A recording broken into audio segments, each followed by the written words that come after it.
So we're just going to jump right into it here.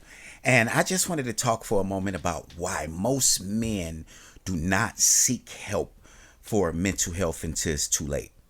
So, from my personal experience, I'm a father, like everyone who follows me know that I have daughters that deal with depression.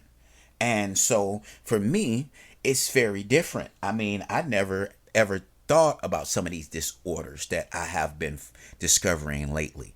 Absolutely, and while I can't speak from the perspective of a black man or woman, I can say that as a mother, the fear is universal. We want to protect our children, give them the tools to cope, to express, to heal, but society's expectations often get in the way. I've been on a path of discovery because I've developed an app for women that have mental health issues. It first started for the whole world. It started for men and women. And through my market research, I found that women were being underserved. So, through doing so, I discovered a lot of information that I didn't know before. James, first off, thank you for having me on Emotion Odyssey. It's an honor to be here, especially discussing such a crucial topic. As a mother, I can't help but think about the world our children are growing up in. And while our backgrounds and experiences might differ, the fears and concerns we have for our children are strikingly similar. So, I think men don't seek help simply because they don't know any better. I mean, some of us are just like, we're thick headed. We think that we know everything and we think we can just deal with everything the way we always deal with it. Okay. And how is that? We just get up and go about our day. Try not to complain, try to work and be the workhorse for the family. At least some of us do. And we have a lot of problems already to deal with, like bills and different things like that, trying to provide for our family. We have this vision in our head on what that looks like. And if we can't provide that, then what are we doing? What are we worth? So for me, the reason that the rate is so high, the suicide rate in men, and why most men don't want that type of help is simple. It's because they have too much on their plate already, and they're taught to be a certain way. They're taught that you can't show emotions a certain way, or they call you names. I know we live in a different world now where they have all the different terminologies for a gay community. I love everybody, and that's no disrespect to anybody. But I know coming up when I was younger, it was you would be they was gay. If you were called gay as a young boy, some boys didn't want to be called that. And not to say that gay people are bad or anything like that. It's just how it was. And so that's why you get what you get with men. That's why men are so thick, man. They're so thick. And what do I mean by that is we'll go drink something, smoke something, and brush our pain away that way. That's how we do things. And what does it result in? A higher rate of suicide amongst genders. And that's correct. It is, and that's why platforms like Emotion Odyssey are so crucial. It's a space where everyone, regardless of gender or background, can come together, share, and heal.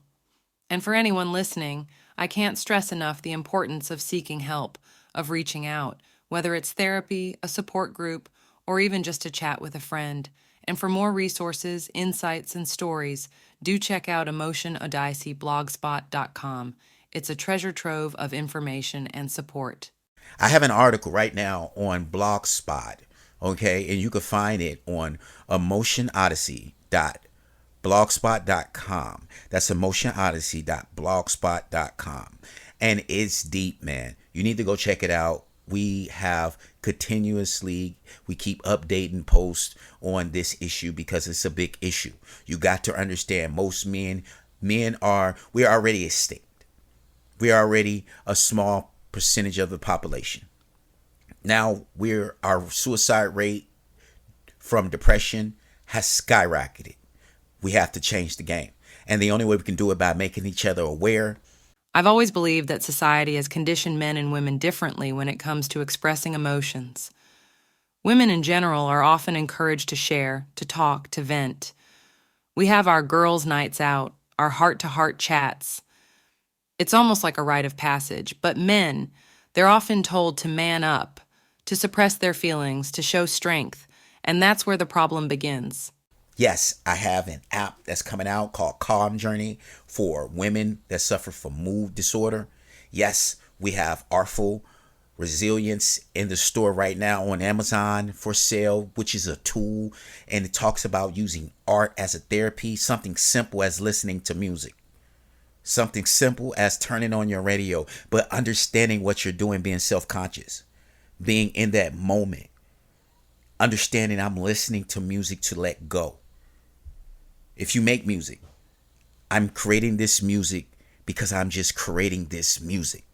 Some of us create music and do things like that because we want to make it big time and we want the world to hear our music. Well, understand when we start to pull back and go into the real world, and this is talking to ex-musicians and people like me who played that played instruments and then rapped and did music, recorded music. After all of that is said and done, because only a small percentage of us actually see our dream come to fruition the way we would like it to. After it's all said and done, what do? Well, to you guys, I want to say this, and I'm going to wrap up with this. Listen, continue to do what you do because you don't know that that's been your therapeutic thing for years. The moment you take it away, you're going to lose your identity. And sometimes we grapple with the thought that think that our identity was this rapper or this high big time musician, but really our identity is in our music. So until next time, I'll see you.